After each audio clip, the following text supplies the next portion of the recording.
Dear student, এই ভিডিঅ'টোত মই যোৱাকালি অৰ্থাৎ 18/6/25 তাৰিখে কামৰূপ মেট্ৰত অনুষ্ঠিত হৈ যোৱা দশম শ্ৰেণীৰ ফাৰ্ষ্ট ইউনিট টেষ্টৰ এখন অসমীয়া বিষয়ৰ প্ৰশ্নকাকত তোমালোকৰ লগত শ্বেয়াৰ কৰিব বিচাৰিছোঁ। ইয়াৰ পূৰ্বে মই অন্যান্য বিষয়সমূহৰো কুৱেশ্যন পেপাৰৰ সলিউশ্যন ভিডিঅ' ইতিমধ্যে মোৰ চেনেলত আগবঢ়াইছোঁ। তোমালোকে যদি চোৱা নাই চাব পাৰিবা, ডেছক্ৰিপশ্যনত লিংক দিয়া আছে।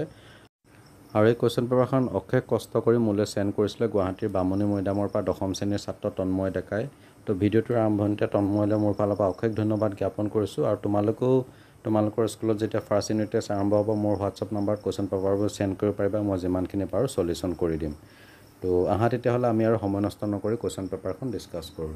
তো 1 নম্বৰ দেখা পাইছা তোমালোকে 5টা কুৱেশ্যন দিছে অতি চমু উত্তৰ লিখিবলৈ।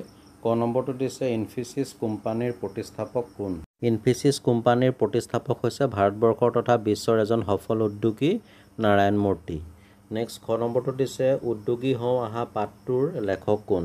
ইয়াৰ উত্তৰটো হ'ব দেৱজিৎ ভূঞা। নেক্সট গ নম্বৰ কুৱেশ্যনটো দিছে কোনটো যুগক ভাৰতীয় সংস্কৃতিৰ বিস্তাৰ যুগ বুলিব পাৰি? ইয়াৰ উত্তৰটো হ'ব প্ৰকৃতপক্ষে বৌদ্ধ ধৰ্মৰ প্ৰচাৰ যুগক ভাৰতীয় সংস্কৃতিৰ বিস্তাৰ যুগ বুলি ক'ব পাৰি। নেক্সট ঘ নম্বৰটো দিছে ফ্ৰম ভলগা টু গংগা কাৰ ৰচনা? ইয়াৰ এনচাৰটো হ'ব পণ্ডিত ৰাহুল সংস্কৃতায়ন। ঙ নম্বৰ দিছে ভাৰতীয় সংস্কৃতিৰ প্ৰাণ কি? ইয়াৰ এনচাৰটো লিখিব পাৰোঁ ভাৰতীয় সংস্কৃতিৰ প্ৰাণ হৈছে ক্ৰমবৰ্ধমান শক্তি বা জীৱন্ত শক্তি।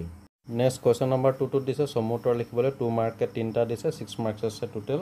ক নম্বৰটো দিছে সফল উদ্যোগী হোৱাটো কিয় কঠিন? ইয়াৰ উত্তৰটো আমি এনেধৰণে লিখিব পাৰোঁ এজন সফল উদ্যোগী হ'বৰ বাবে লাগিব ধৈৰ্য, একাগ্ৰতা, নিয়মানুৱৰ্তিতা, সময়ানুৱৰ্তিতা, আত্মবিশ্বাস আৰু হাৰ নমনা মনোবৃত্তি। সকলোৰে এই গুণবোৰ নাথাকে, সেইবাবে এজন সফল উদ্যোগী হোৱাটো কঠিন বুলি কোৱা হৈছে। নেক্সট খ নম্বৰটো দিছে অজন্তাৰ ছবিবোৰত প্ৰকাশ পোৱা ভাৱবস্তু দুটা কি কি? ইয়াৰ উত্তৰটো লিখিব পাৰোঁ অজন্তাৰ ছবিবোৰত প্ৰকাশ পোৱা ভাৱবস্তু দুটাৰ এটা হৈছে সন্ন্যাস জীৱন আৰু আনটো হৈছে সমূহীয়া জীৱন। অজন্তাৰ ছবিবোৰত দুয়োবিধ ছবি একেলগে অংকিত হৈছে। নেক্সট কুৱেশ্যন নম্বৰ গত দিছে উদ্যোগী কোনসকল ব্যক্তিক কোৱা হয় বুজাই লিখা। তো ইয়াৰ এনচাৰটো আমি এনেধৰণে লিখিব পাৰোঁ। অৱশ্যে এইটো তোমালোকে অলপ চুটিকৈ লিখিবা, যিটো 2 মাৰ্ক আছে ইমানখিনি নিলিখিলে হ'ব। তো এনেও এইটো তোমালোকে নিজৰ মতে সজাই এইখিনি নোট কৰি ল'বা। 3 নম্বৰ দিছে উত্তৰ লিখিবলৈ আজি মই তোমালোকৰ লগত এটা নতুন বিষয় সম্পৰ্কে আলোচনা কৰিম। কথাষাৰ কোনে কাক কৈছিল? বক্তা আলোচনা কৰিব খোজা নতুন বিষয়টো কি আছিল? এই কথাষাৰ দশম শ্ৰেণীৰ শ্ৰেণী শিক্ষক প্ৰকাশ গোস্বামীয়ে ছাত্ৰ ছাত্ৰীসকলক কৈছিল। আৰু ইয়াত বক্তাই আলোচনা কৰিব খোজা নতুন বিষয়টো হৈছে এজন ব্যক্তিয়ে কেনেকৈনো নিজকে এজন উদ্যোগী ব্যক্তি হিচাপে গঢ়ি তুলিব পাৰে। ইয়াতে অথবা বুলি আৰু এটা কুৱেশ্যন দিছে, যিকোনো এটা আমি কৰিব লাগে। ভাৰত বুৰঞ্জী হৈছে ৰাজ্যৰ উত্থান পতন ভঙা গঢ়াৰ সবিশেষ বুৰঞ্জী। ভাৰতীয় সংস্কৃতি পাঠটোৰ আধাৰত কথাষাৰৰ সত্যতা বিচাৰ কৰে। এইটো তোমালোকে নিজে প্ৰেক্টিছ কৰিবা। নেক্সট কুৱেশ্যন নম্বৰ 4ত দুটা শ্বৰ্ট কুৱেশ্যন দিছে অতি চমু উত্তৰ লিখা। ক নম্বৰটো দিছে বৰগীতসমূহ কি ভাষাত লিখা? এইটো একেবাৰে চিম্পুল, তোমালোকে জানা বৰগীতসমূহ ব্ৰজাৱলী ভাষাত লিখা। খ নম্বৰ দিছে তোমাৰ পাঠ্যপুথিত থকা জিকিৰটোৰ ৰচকগৰাকীৰ প্ৰকৃত নাম কি? আমি পাইছিলোঁ যে জিকিৰটোৰ ৰচকগৰাকীৰ নাম হৈছে আজান ফকীৰ আৰু তেখেতৰ প্ৰকৃত নাম হৈছে হজৰত শ্বাহ মিলন। এবাৰ কুৱেশ্যন নম্বৰ 5ত দিছে চমু উত্তৰ লিখা। 2 মাৰ্কে 2টা দিছে, 4 মাৰ্ক আছে টোটেল। ক নম্বৰটো দিছে বৰগীতৰ 2টা লক্ষণ লিখা। তো ইয়াৰ এনচাৰটো আমি তোমালোকৰ পাঠ্যপুথিতে আছে পেজ নম্বৰ 3ত, যিকোনো 2টা লিখিব লাগে। 1 নম্বৰটো লিখিব পাৰোঁ বৰগীতসমূহ শাস্ত্ৰীয় ৰাগ তালযুক্ত গীত আৰু 2 নম্বৰটো লিখিব পাৰোঁ বৰগীতৰ ভাষা ব্ৰজাৱলী। খ নম্বৰটো দিছে কোনবোৰ গীতৰ সৈতে জিকিৰ গীতৰ সুৰৰ সাদৃশ্য আছে? ইয়াৰ উত্তৰটো লিখিব পাৰোঁ টোকাৰী গীত, দেহ বিচাৰৰ গীত ইত্যাদি সুৰৰ সৈতে জিকিৰ আৰু জাৰি গীতৰ সুৰৰ সাদৃশ্য আছে। নেক্সট কুৱেশ্যন নম্বৰ 6ত বৰগীতৰ পৰা এফাঁকি কবিতা দিছে আৰু কবিতা ফাঁকিৰ অন্তৰ্নিহিত ভাৱটো আমাক লিখিবলৈ দিছে। মাৰ্ক দিছে 3। এইটো তোমালোকে নিজে ট্ৰাই কৰিবা। নেক্সট কুৱেশ্যন নম্বৰ 7ত আমাক দিছে তলত দিয়া যিকোনো 2টা শব্দৰ প্ৰত্যয় ভাঙি দেখুওৱা। শব্দসমূহ দিছে আমাক ক, ফুলনি, নাৱৰীয়া, শইকীয়ানী। ইয়াৰ ভিতৰত যিকোনো 2টাৰ আমি উত্তৰ লিখিব লাগে।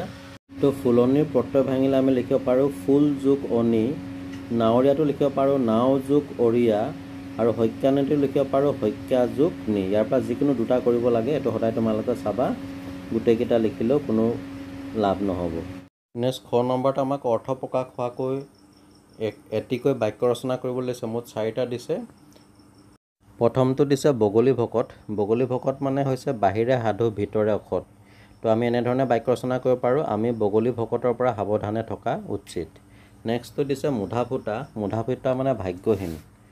আৰু ইয়াৰ পিছতে দিছে হাতাম পুৰুষীয়া। হাতাম পুৰুষীয়া মানে সুপ্ৰাচীন, যিবিলাক অতীজৰ পৰা চলি অহা পৰম্পৰা। তো আমি বাক্য ৰচনা কৰিব পাৰোঁ, আমাৰ গাঁওখনত হাতাম পুৰুষীয়া পৰম্পৰাবোৰ আজিও জীয়াই আছে।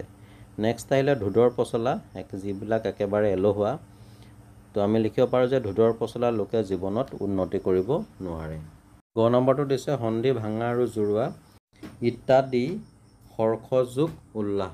তো ইত্যাদিটো যদি আমি সন্ধি ভাঙো এইটো হ'ব ইতি যোগ আদি, আৰু হৰ্ষ যোগ উল্লাস ইয়াক যদি সন্ধি গঠন কৰোঁ তেতিয়া হ'ব হৰ্ষোল্লাস। সেইখিনি তোমালোকে নোট কৰি ল'বা।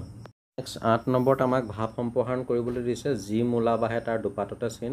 4 মাৰ্ক আছে। বা অথবা দিছে যে তুমি শ্ৰেণীকোঠাত থাকোঁতে হঠাৎ মূৰৰ বিষত ভুগিব লগা হোৱা বাবে বিদ্যালয়ৰ পৰা অৰ্ধশ্ৰুতি বিচাৰি শ্ৰেণী শিক্ষকৰ জৰিয়তে বিদ্যালয় প্ৰধানলৈ এখন আবেদন পত্ৰ লিখা। তো এইটো তোমালোকে প্ৰেক্টিছ কৰিবা, এপ্লিকেশ্যন লিখিবলৈ নিশ্চয় পাৰা। আৰু 9 নম্বৰ দিছে বৈচিত্ৰ্যময় অসম নামৰ দ্ৰুত পাঠত সন্নিৱিষ্ট অসমৰ যিকোনো এটা জনগোষ্ঠীৰ তলত উল্লেখ কৰা অনুসৰি বিশেষভাৱে বৰঙণি যোগোৱা এজন ব্যক্তিৰ বিষয়ে চমুকৈ লিখা। আমাক জনগোষ্ঠীকেইটা দিছে টিয়া জনগোষ্ঠী, দেউৰীসকল। অৰ্থাৎ টিয়া জনগোষ্ঠী আৰু দেউৰীসকলৰ সমাজ জীৱনলৈ বৰঙণি আগবঢ়া যিকোনো এজন ব্যক্তিৰ বিষয়ে আমাক চমুকৈ লিখিবলৈ দিছে। 10 নম্বৰ দিছে তোমাৰ দ্ৰুত পাঠত সন্নিৱিষ্ট অসমৰ যিকোনো এটা জনগোষ্ঠীৰ খাদ্য আৰু সাজ পোছাকৰ বিষয়ে লিখা। তো এইখিনি তোমালোকে প্ৰেক্টিছ কৰিবা। নেক্সট আহিলে বিভাগ খ, মূল্যাংক 10 আছে। 11 নম্বৰটো দিছে অতি চমু উত্তৰ লিখা। ক নম্বৰ অম্বিকাগিৰি ৰায়চৌধুৰীক কি আখ্যা দিয়া হৈছিল? এইটো তোমালোকে জানা, অম্বিকাগিৰি ৰায়চৌধুৰীক অসম কেশৰী আখ্যা দিয়া হৈছিল। খ নম্বৰ দিছে হাতাম পুৰুষীয়া সোণৰ চোতাল কিহেৰে পোত খাই আছে বুলি কবিয়ে কৈছে। তো আমি এইটো লিখিব পাৰোঁ যে হাতাম পুৰুষীয়া সোণৰ চোতাল বহু যুগ ধৰি গোট খাই থকা জাবৰ জোঁথৰ মলি ভেৰণি আদিৰে পোত খাই আছে। আচলতে ইয়াৰ জৰিয়তে আমাক সময়ে সময়ে বান্ধি ৰখা পৰাধীনতাৰ কালিমাৰ কথাহে কোৱা হৈছে। 12 নম্বৰ দিছে নহ'লে যে বিশ্বসভাত নহ'ব তোৰ বহাৰ ঠাই। বিশ্বসভাত বহাৰ ঠাই পাবলৈ কবিয়ে কি কৰিবলৈ নিৰ্দেশ দিছে। 4 মাৰ্ক দিছে, এইটো তোমালোকে প্ৰেক্টিছ কৰিবা। নেক্সট 13 নম্বৰত আমাক চমু উত্তৰ লিখিবলৈ দিছে। ক নম্বৰটো দিছে বি আৰু পৰা উপসৰ্গ ব্যৱহাৰ কৰি দুটা বাক্য লিখা। 1 মাৰ্ককে টোটেল 2 মাৰ্ক। আৰু লগতে খ নম্বৰত দিছে চূণ আৰু হবলা অনুসৰ্গৰ প্ৰয়োগ দেখুৱাই দুটা বাক্য লিখা। ইয়াতো টোটেল 2 মাৰ্ক আছে। তো ইয়াত আমি বি উপসৰ্গ দেখুৱাই বি উপসৰ্গ প্ৰয়োগ কৰি বাক্য ৰচনা কৰিব পাৰোঁ। বিপদত পৰা লোকক পাৰ্য মানে সহায় কৰিব লাগে। আৰু পৰা উপসৰ্গ প্ৰয়োগ কৰি বাক্য ৰচনা কৰিব পাৰোঁ তেওঁ ঘৰৰ পৰা ওলাই গ'ল। তোমালোকে বেলেগো লিখিব পাৰা। আৰু খ নম্বৰত চূণ দিছিলে, চূণ লগাই লিখিব পাৰোঁ এনেকুৱা নকৰিবা চূণ। আৰু হবলা লগাই আমি এটা বাক্য ৰচনা কৰিব পাৰোঁ ময়ে হবলা কটাৰীখন পেলাই থৈ আহিলোঁ। এইখিনি তোমালোকে নোট কৰি ল'বা। তো ডিয়াৰ ষ্টুডেণ্ট, এইখন আছিলে কামৰূপ মেট্ৰত অনুষ্ঠিত হৈ যোৱা ক্লাছ 10ৰ ফাৰ্ষ্ট ইউনিট টেষ্টৰ অসমীয়া বিষয়ৰ এখন প্ৰশ্ন কাকত, যাৰ সলিউশ্যনৰ ভিডিঅ' তোমালোকলৈ আগবঢ়ালোঁ। তো তোমালোকে যিমান পাৰা ভিডিঅ'টো শ্বেয়াৰ কৰিবা। আৰু এনেদৰে মই প্ৰতিটো ছাবজেক্টৰে কুৱেশ্যন পেপাৰ সলিউশ্যন ভিডিঅ' বা বিভিন্ন কোৰ্চ ৰিলেটেড ভিডিঅ' মোৰ চেনেলত তোমালোকলৈ দি থাকিম। চ' কোনোবা যদি এতিয়াও মোৰ চেনেলটো ছাবস্ক্ৰাইব কৰা নাই, ছাবস্ক্ৰাইব কৰি ন'টিফিকেশ্যনটো অন কৰি ৰাখিবা। তো চাই থাকিবা RB লাৰ্ণ কাম এণ্টাৰটেইনমেণ্ট। আন এটা ভিডিঅ'ত তোমালোকক পুনৰ লগ পাম। আজিলৈ আহোঁ, ধন্যবাদ।